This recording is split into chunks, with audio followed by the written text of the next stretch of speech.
개장을 앞둔 중화권 증시 전략도 함께 짜봐야겠죠. CSOP 자산운용의 이재충 상무 연결을 해보도록 하겠습니다. 상무님 안녕하십니까? 네, 안녕하세요. 네, 그러면은 이 전일장 중화권 증시 기술주 중심의 반등이 일단은 본토 증시를 좀 이끌어줬고요. 홍콩 증시도 5거래일 만에 반등을 좀 한 상황이었습니다. 상무님께서는 어제장 시장을 좀 어떻게 보셨습니까? 어제는 조금 걱정이 많았었어요, 오전에. 기술주 쪽으로는 그래도 긍정적이긴 했었는데, 우선 미국 영향으로 오전에 하락으로 출발했다가, 상해 종합 같은 경우에는 상승 마감했죠. 조금 상승했고요. 그다음에 기술주 중심인 창업판하고 과창판 같은 경우에 조금 큰 폭 상승했거든요. 특히 반도체, AI, 그다음에 휴머노이드 로보틱스가 모여있는 과창판 같은 경우에 3% 이제 굉장히 크게 상승했고요. 시장 전체 분위기는 너무 좋았습니다. 전반적으로 3천 개 이상 종목이 상승을 했고요.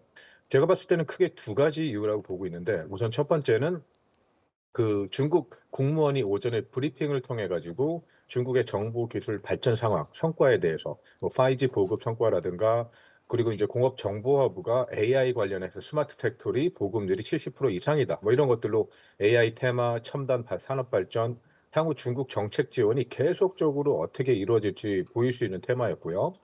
이것 때문에 아무래도 기술주 중심으로 조금은 상승폭이 높았다라고 보시면 될 것 같습니다. 그리고 다른 하나는 지금까지 시장을 약간은 짓눌렀던 내부적인 요인이긴 한데, 휘진투자공사, 그러니까 중국 국가대표팀이 지금 원래 보유하고 있는 중국에 상장된 본토에 상장된 CSI 300 ETF 두 개를 매도를 하고 있었죠. 그래서 시장을 과열을 약간 진정시키는, 냉각까지는 아니지만 이런 모습을 보여줬었는데, 어제 같은 경우에는 매도가 거의 없었었어요. 그래서 CSI 300 그 두 ETF가 거래량 동반하면서 조금은 강하게 상승하면서 본토 쪽에 이제 증시 바라보는 분들은, 지금 미국의 아무래도 지정학적 리스크 때문에 위험한데, 이런 상황에서까지 중국 정부가 매도를 하지 않고 약간은 합리적인 모습으로 시장 과열을 어떻게 보면 진정시키는 모습, 이렇게 보여줬기 때문에 본토 투자 심리가 다시 개선됐습니다. 그래서 홍콩 역시 그것 때문에 좋았고요. 남양 자금 지금 2주 만에 처음으로 139억 홍콩 달러, 가장 큰 폭으로 증가를 했고요.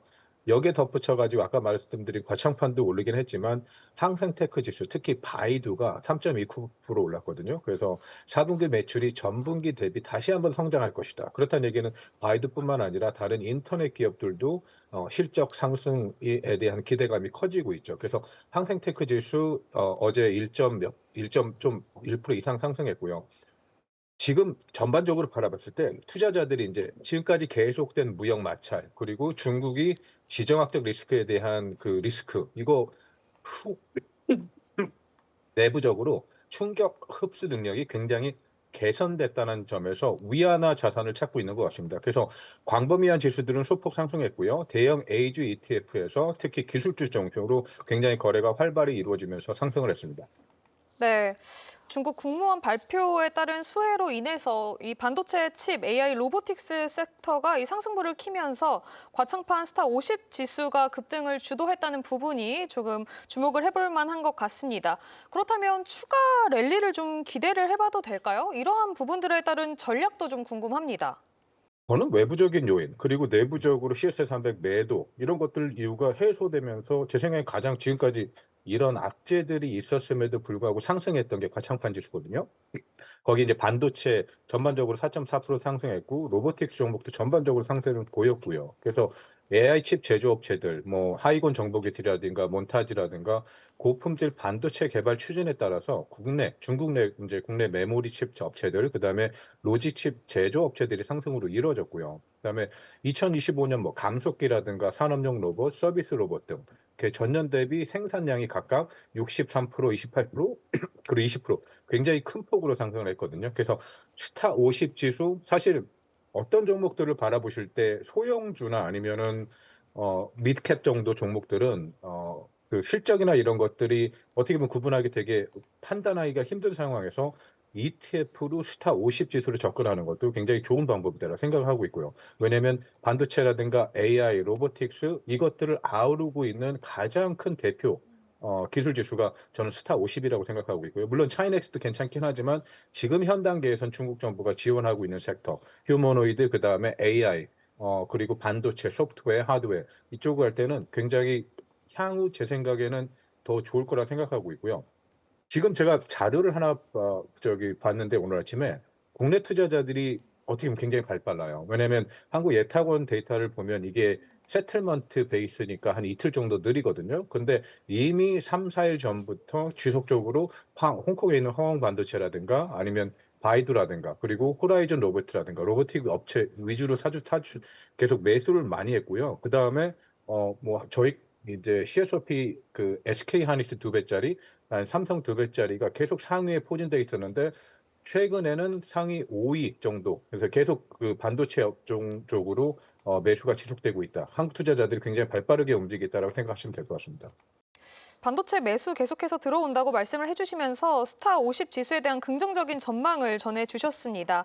그러면은 이러한 부분들도 좀 궁금한 점이 있는데요. 중국 리튬 가격이 어제 또 상한가를 터치를 하면서 관련된 종목들이 급등을 했습니다.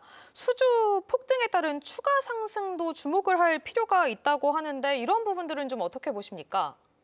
리튬 배터리 같은 경우는 지속적으로 계속 좋을 거라고 보고 있고요. 지금까지 다른 외부 요인들 때문에 약간 가격 상승이 제한폭이 있었는데 이 소식, 특히 2,400억 위안 정도의 주문이 확정되면서 업체들 전반적으로 다 올랐거든요. 가장 중요한 건 이제 중고급 LFP 배터리, 리튬 배터리 쪽에 이제 공급이 부족한 상태. 수요는 계속 늘어나고 있고요. 그리고 가장 그 주문을 많이 사용하는 업체들이 이제 전기차 쪽인데 지금 오늘 아침에 또 이제 캐나다하고 중국이 캐나다 쪽에 있는 중국산 전기차 관세를 거의 없애겠다라고 해서 사실 미국이랑 같이 움직이면서 100% 관세를 올렸었거든요. 그래서 미국의 우군 국가들이 아무래도 중국산 특히 이제 캐나다가 시작을 했으니까 제 생각엔 그다음은 호주로 움직일 가능성이 크다고 보고 있고요. 그다음에 유럽하고 영국 등 이렇게 움직일 가능성이 커가지고 중국의 전기차 시장 향후 LF 배터리가 필요한 업체들은 계속적으로 이제 생산 늘려나갈 거고 이거에 대한 수요 계속적으로 늘어날 거라고 보고 있습니다.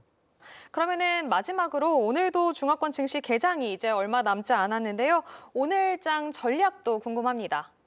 아시아 증시 전반적으로 다 상승할 거라 보고 있고요. 먼저 개장한 호주하고 지금 한국 이미 많이 올라서 움직이고 있죠. 특히 한국 5,000 포인트 달성 우선 축하드리고요. 저 너무 부럽습니다. 중국도 계속 올랐으면 좋겠는데 그리고 이제 3일 연속 하락 흐름을 끊을 거라 보고 있고 특히 홍콩하고 중국 같은 경우에는 기술주 쪽으로 상승할 것이고 다른 또 섹터를 주목할 때가 어디냐면 아무래도 지금까지 무역 민간 업종들, 무역 관련해 가지고 관세 영향을 많이 받는 업종들 있잖아요. 그쪽 업종들이 한 번은 크게 저희 상승해서 움직일 거라고 보고 있습니다. 홍콩 CSOP 이재충 상무님과 개장 전략 세워봤습니다. 상무님 고맙습니다. 네, 감사합니다.